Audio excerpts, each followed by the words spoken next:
In a world where billionaires launch rockets and weddings resemble movie premieres, few events have captured the planet's attention like the opulent union of Jeff Bezos and Lauren Sánchez.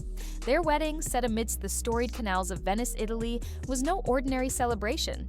It was a spectacle worthy of royalty, a multi-day luxury affair filled with designer fashion, international stars, and just the right amount of controversy to get people talking. What should have been a fairy tale moment turned unexpectedly controversial when veteran journalist Katie Couric dropped a sharply worded comment on a Vogue Instagram post featuring Lauren in her custom couture wedding dress. "Welcome to the 80s. Apparently Tacky is back," Couric quipped, 8 words that set the internet ablaze. Suddenly, a photo meant to highlight elegance and beauty was now the epicenter of a cultural divide. Some applauded Couric for her honesty, others slammed her as petty or envious. But everyone had an opinion, and in today's media climate, that's saying something. Was this a wedding that exemplified love and style, or a tone-deaf parade of wealth during global unrest? Was Lauren embracing elegance, or playing dress-up for the cameras? This video unpacks the wedding, the backlash, the symbolism of the dress, and why Katie Couric's one-liner hit a nerve in a world more divided over wealth, taste, and status than ever before. Jeff Bezos and Lauren Sánchez didn't just say, "I do," they made Venice their private stage. The event wasn't confined to one church and a dinner reception. This was a 3-day affair so lavish, it could rival European royal weddings in sheer scale and sparkle. The couple rented out San Giorgio Maggiore, a 16th century basilica perched on its own island, to host the actual wedding. But festivities stretched far beyond that sacred venue. There was a masquerade-themed party at the historic Venetian arsenal, usually reserved for Biennale exhibitions. The couple reportedly employed a fleet of water taxis to ferry guests between events, each boat adorned with custom flags and floral decor. Celebrity sightings lit up the city. From Oprah Winfrey and Kim Kardashian to Leonardo DiCaprio, Kris Jenner, Barbra Streisand, and Bill Gates, the A-list guest list read more like a Met Gala program.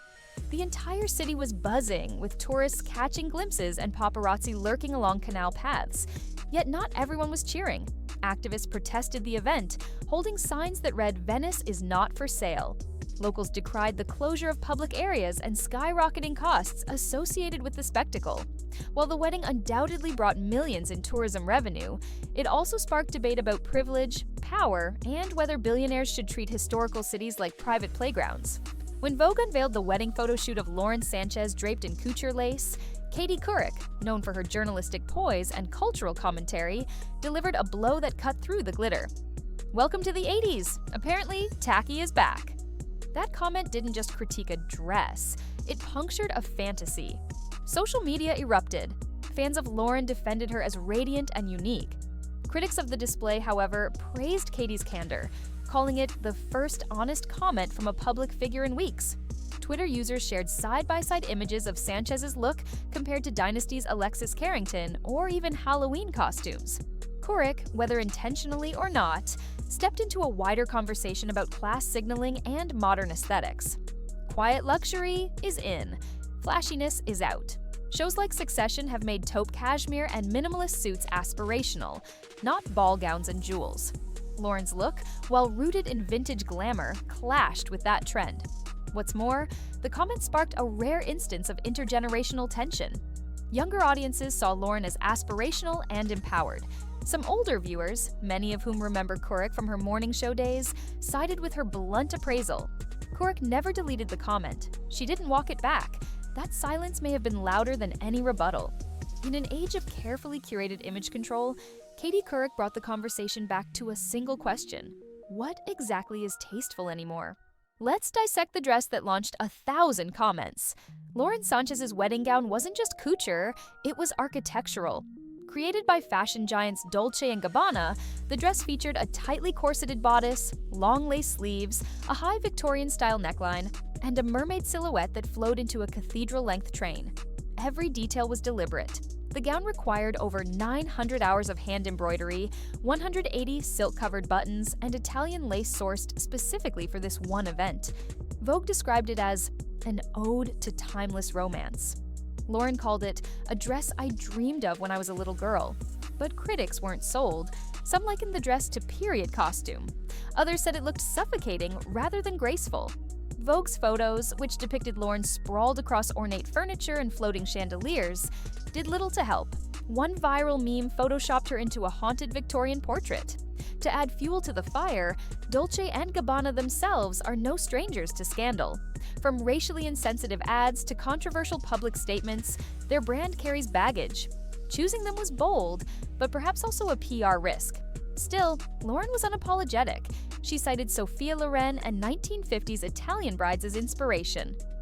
"It's very me," she told Vogue. "It's not what people expected, but it's what I wanted." So the dress became a Rorschach test. Fans saw elegance, detractors saw excess. And in the middle of it all, Sanchez stood tall, lace-covered, and smiling, whether people liked it or not. Lauren Sánchez didn't just wear a wedding gown, she wore the entire fashion calendar. Reports say she changed outfits over 27 times during the wedding weekend. And these weren't off-the-rack dresses. Each look was curated from elite designers like Alexander McQueen, Schiaparelli, Oscar de la Renta, and Carolina Herrera. From a sequin-encrusted masquerade ball gown to sleek daytime cocktail dresses, and even custom silk pajamas for a brunch after the wedding look, Sanchez treated the wedding like a rolling runway show. Each outfit change was carefully timed with the next event, an intentional display of fashion dominance. Her jewelry collection alone rivaled a Sotheby's catalog. A pink diamond engagement ring rumored to be worth $3 million, a second oval diamond, custom Cartier pieces, and a vintage diamond hair clip worn during dinner. Was it indulgent? Yes. Was it eye-catching? Absolutely. But for some, it was exhausting. Fashion critics were divided. Some loved the fearless extravagance. Others thought it felt less like a wedding and more like a high-budget editorial spread sponsored by every major fashion house in Italy. But Lauren embraced every look unapologetically. "Fashion is how I tell my story," she said in her Vogue interview, and this was my storybook moment. Jeff and Lauren's relationship has never been low-key.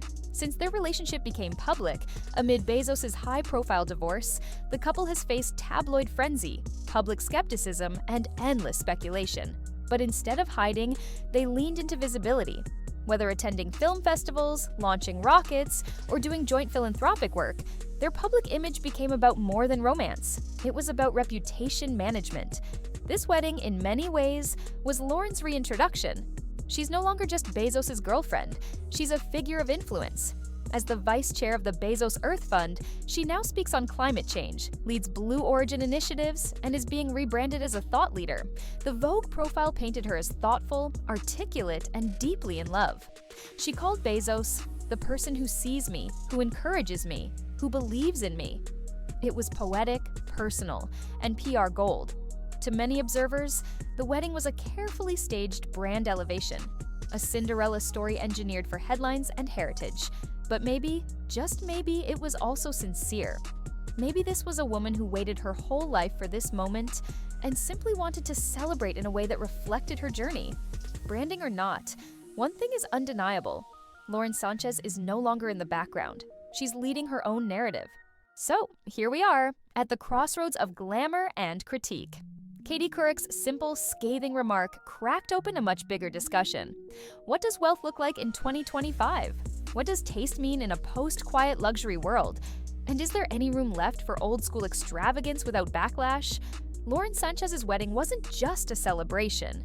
It was a moment of transformation, a power move, a page in the evolving story of how women navigate image, love, and public perception. To some, she's a fashion icon unafraid to live boldly. To others, she's the personification of excessive wealth at a time when the world feels more divided than ever. But ultimately, the real question isn't about lace or diamonds. It's about who gets to define what's beautiful, classy, or cringeworthy. And what happens when that definition is challenged by someone who simply doesn't care? Whether you loved every look or rolled your eyes through them, one fact remains. Lauren Sánchez got people talking. In a world overflowing with content, sparking that level of discussion is its own kind of influence and power. And that may have been the goal all along.